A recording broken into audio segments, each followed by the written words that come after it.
E aí, pessoal, tudo bem com vocês? Você já sabe, eu sou o Matheus, sou professor de História. Nós vamos dar continuidade ao nosso período de História do Brasil.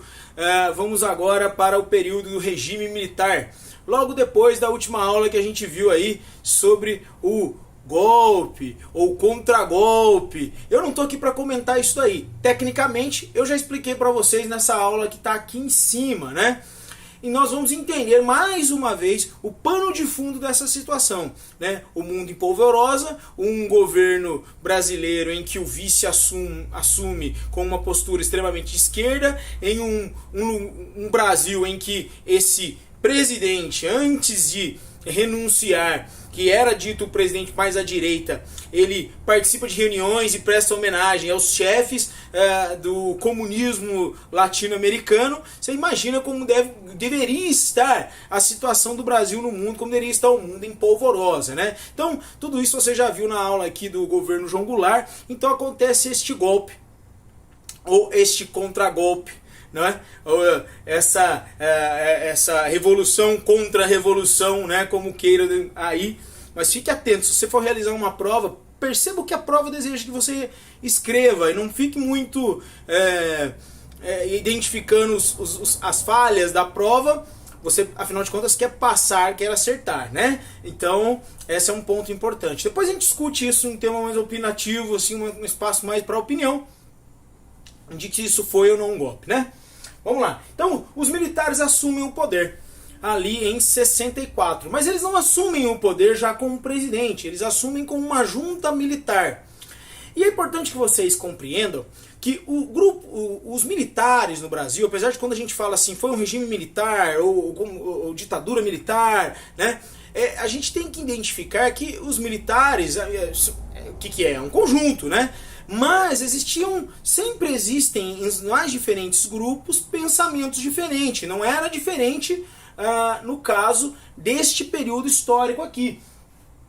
Dois grupos importantes são a linha dura e Sorbonne. Bom, a linha dura, né, gente, já é o próprio nome diz. Eu gosto que o aluno identifique o nome para guardar o conceito, né? Muito mais fácil. O regime militar, quem governava o país? Os militares, óbvio, né? Identifique o nome, preste atenção no nome, do começo ao fim você identifica os conceitos aqui. A linha dura acreditava realmente assim que aquela ameaça era muito forte, né, do comunismo tomar o Brasil, e eu já expliquei isso na outra aula, que de fato esse movimento global existia, e existia também no Brasil, né? Então essa linha dura identifica este problema, e ela joga de maneira dura contra essa possibilidade, né? Ela reforça a ideia de que os militares devem se manter no poder até que toda ameaça contra essa tomada de poder comunista pare, né, que ela cesse, até que essa ameaça acabe.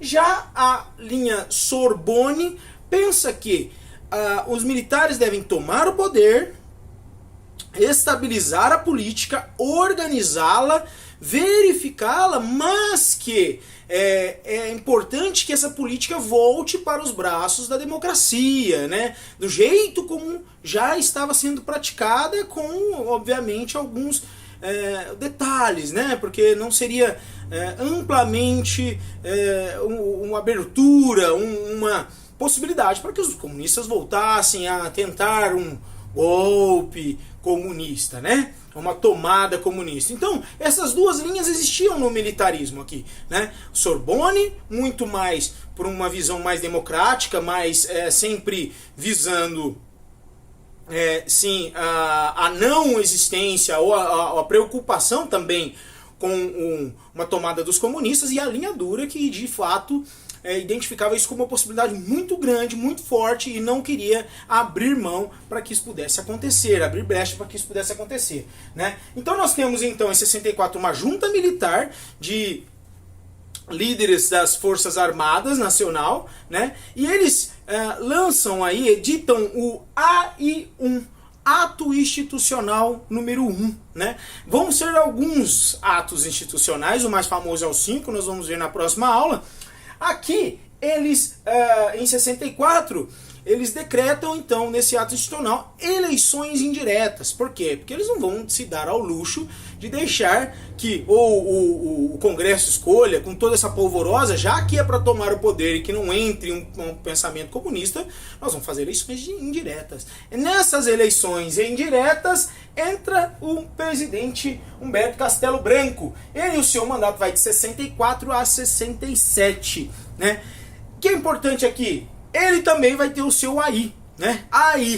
AI2. E nesse AI2, a política torna-se bipartidária. No Brasil nós vamos ter então 2 partidos aqui a partir desse ato institucional número 2, né? A oposição, MDB, Movimento Democrático Brasileiro, e a Arena, que é o partido pró-governo.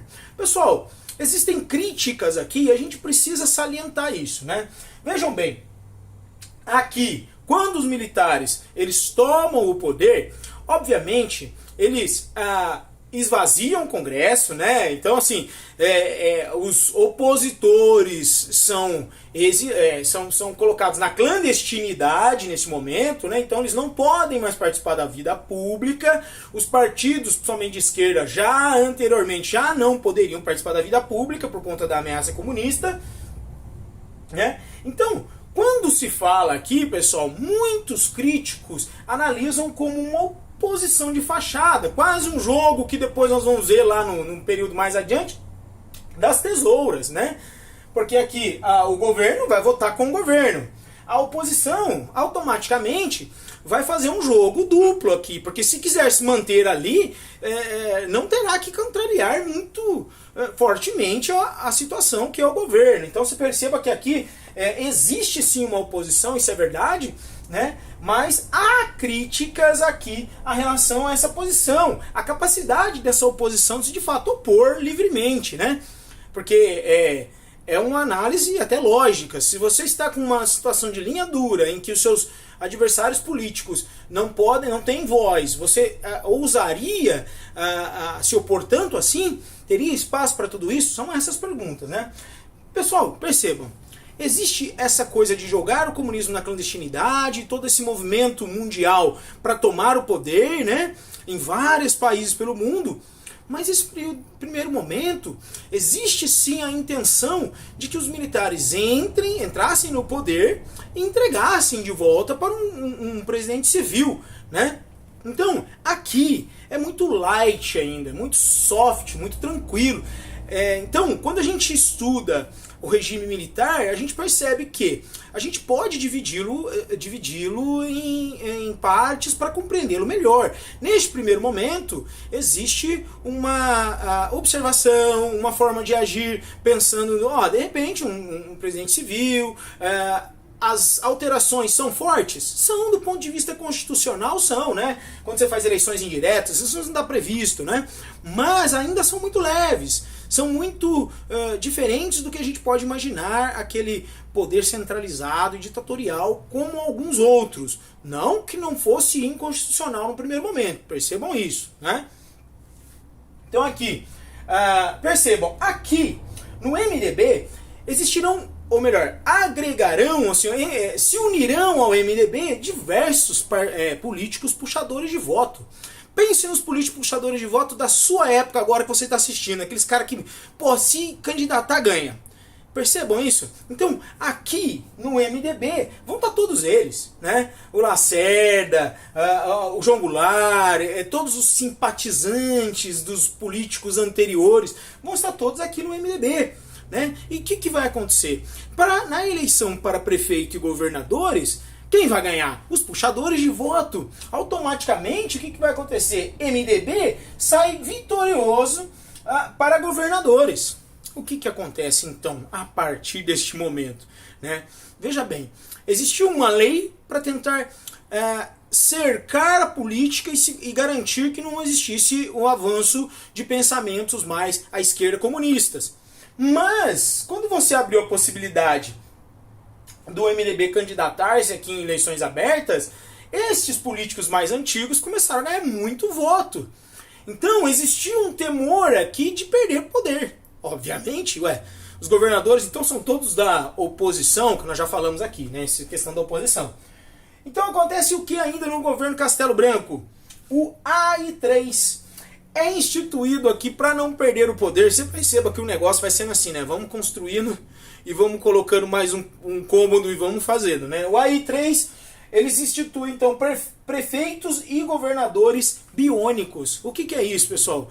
Gente, tem muito governador e prefeito da oposição. Não tá legal. Nós vamos perder o controle disso. Então agora os governadores e prefeitos passam a ser por indicação.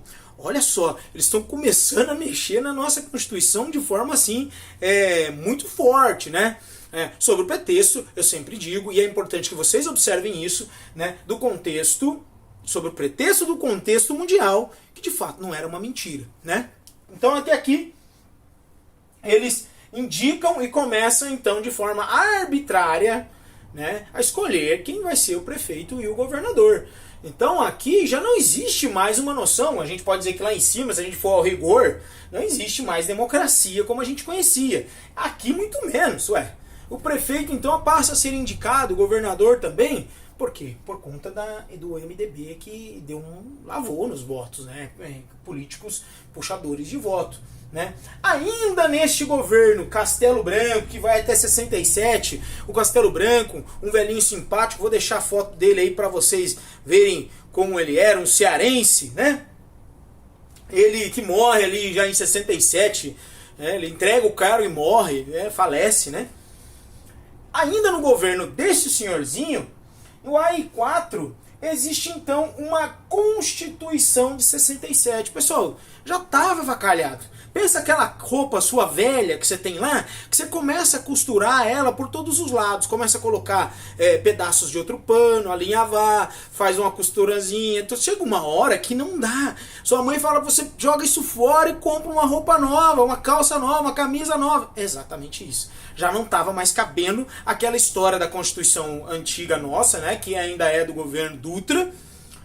Agora, com todos esses remendos que estavam sendo feitos aqui, né? Já estava esculhambado. Então o que eles fizeram? Instituíram a Constituição de 1967, mesmo ano em que termina o mandato do nosso querido Castelo Branco aí, né? Esse velhinho simpático cearense, é a carinha dele, olha aí que bonitinho, né? Então, pessoal, esse foi o primeiro governo do regime militar, né? Desse período agora que você ainda ouve até hoje ecos deste período aí, né? Nos brasileiros, por todos os lados aí, alguns que tem um saudosismo, né? Pessoal, isso foi a nossa aula introdutória do regime militar, o governo Castelo Branco. Espero que tenha gostado. Se inscreva no canal, compartilha com quem precisa e vamos para a próxima aula, a aula do nosso querido Costa e Silva. Até a próxima. Tchau.